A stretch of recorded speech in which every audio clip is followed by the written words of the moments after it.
Hey folks, it's Tom, your FrugalPrepper. It's pretty early in the morning. It's still kind of dark, but the sun's gonna come up soon. But there's a lot of fog and clouds. I haven't done a video in a while. I'm sorry, but I've just been trying not to work on cars right now. I'm just way too busy at work. I'm so tired of driving and working late and not seeing my house in the daylight. That my leg has just been hurting. I have sciatic nerve pain. And it gets worse as I use my muscles more and more. They get torn up. I see my massage therapist. That works the best. I've gone to doctors and spine doctors and neurologists and everybody, and they all prescribe you all these different medicines. They're just like, oh, here's some of these pills, some of these pills. Here's some gabapentin, some Laceria, or whatever. And those things make you feel like crap and they don't work. And after seeing all these specialists and stuff over the last year or so, I found that just getting a massage every couple of weeks works really well. I like to do it every week, but it costs money, so I can stretch it to 2 weeks. I did put on 8 pounds last weigh-in with the cardiologist.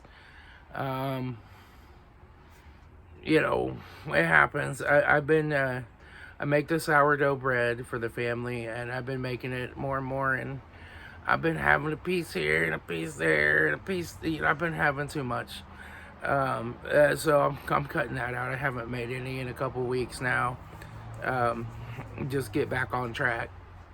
I find that yes, you can have a little carbs once in a while, but you gotta be careful because you will end up eating way too many of them. And I'm back mostly just carnivore and some really low carb veggies.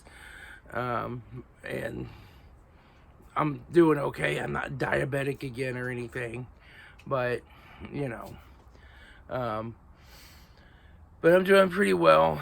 The blood pressure medicine is just constantly making me lightheaded. In fact, I walk out the door in the morning, I'm like, oh wait, I feel too good. I forgot to take my blood pressure medicine. It's time to feel like crap for a few hours again. So, but yeah, my blood pressure is still fighting with it. I keep it down 150, 160, but sometimes it spikes up higher than that. It just, and I'm really getting sick of these medications. So I talked to my cardiologist. I finally meet the criteria for the renal denervation therapy. So I'm going to go talk to Ohio State about that. And the thing is I want the renal denervation therapy, but I wanted to keep my blood pressure down to 140 or 150, not down to 110. Because when my blood pressure starts getting that low, my muscles don't get enough oxygen, and they start tearing themselves up, and they hurt. My back muscles, my leg muscles. So I'm fine with 140, 150, get me out of the stroke range. I'm perfectly happy with that.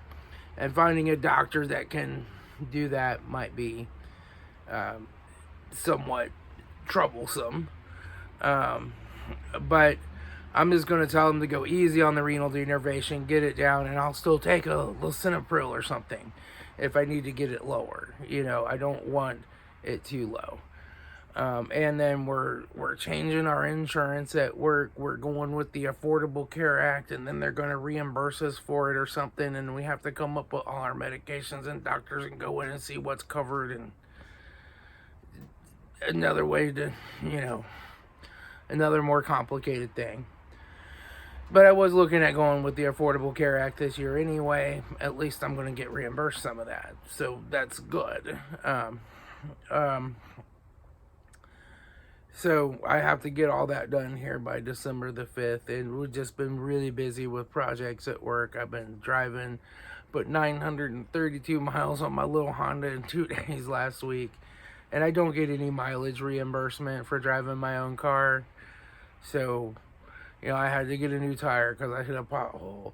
If I need a wheel bearing, I need an axle. That's all out of my pocket. So that's why I drive the crappy little Honda and not a nice car, because I'm at least that's easy to fix and it's cheap to drive, and I'm not devaluing it a whole lot because I bought it for $200. So, you know, one of these days somebody may come along and be like, hey, we'll pay you mileage. And I might have to consider that because it's getting kind of ridiculous here lately. That I used to get reimbursed at a lower rate if a company car was available and I chose to drive my own. Back then, I used to drive the company cars because we had nice Chevy Impalas that were comfortable. Now they have these crappy little Nissans, and especially after my stroke and my sciatic nerve problems, it just hurts to sit in those things and drive. They're just uncomfortable. And then I can't walk for 2 days, you know, so I can't drive them. And I normally have all my tools and stuff in my car, and I don't want to have to move them to another car and go through all that rigmarole, so I just drive my own car. And I used to get reimbursed at a lower rate. And then sometime around COVID, they're like, oh, you can get this, we'll just pay you the full mileage rate irregardless. And I'm like, you don't have to. No, we'll just pay you the full 60-something cents a mile. I'm like, okay, I guess, if you want to give me more money. And then they said, no, we're paying you too much. Don't turn in your mileage anymore. So I think I was told that they couldn't technically tell me that I couldn't, but it would be a good idea if I didn't or something like that. I don't know. I just like to fix computers and fix phone systems, and I like to not get screwed over on the back end. And so, you know, there's plenty of other places that I could fix computers and do phone systems. Not all of them are as close to my house. I might have to drive to Dayton or Columbus or Cincinnati, and I don't want to do that. But, you know, I'm always open. Plus, I'm building up my side work. I got a large company in Atlanta now that I'm doing phone systems for, and I'm in talks with a major national retailer about doing their phone system. So if that happens, I probably will make enough that I don't need a job anymore. But, you know, that's all in talks, right? You know, there's no guarantee they're going to go with me. But that's what's going on here lately. You know, I'm still mostly a carnivore. I still mostly eat low carb, but my life isn't just about what I eat, right? My life is about life things and making money and doing projects and getting things done. I need to get a haircut again. But just living life, you know. And really anymore, what I eat isn't a big part of that. You know, I pack a couple hamburger patties for a lunch. I eat an egg and a hamburger patty in the morning. I might have some chuck roast for dinner. And then I'm pretty much done. And I just have to leave that sourdough bread alone. It's really good. And then, you know, I start eating more and more of it. And I start putting on a few pounds. But, you know, that's life. It's just life. But the key is to realize it's happening and then stop doing it. That's the main thing about the carnivore keto diet, is you can fall off and you can start eating too many carbs and the carbs leak in and you start putting on some weight. And you can just go right back to it and right back to eating keto carnivore and the weight will come back off again, you know. And it's not like you're starving yourself, like not like you're binge eating, like eating a whole bunch and then starving yourself. You just have to go back to a proper way of eating, a proper human diet. And you know, some people can handle more carbs because they weren't as sick as I was. They weren't diabetic, severely diabetic on 300 plus units of insulin a day for years and decades, right? And they haven't done as much damage to their liver and their body as I have. And, you know, I will never get back to being able to eat a more carbohydrate-y type diet, probably because I've damaged my body for a long time. And that's fine.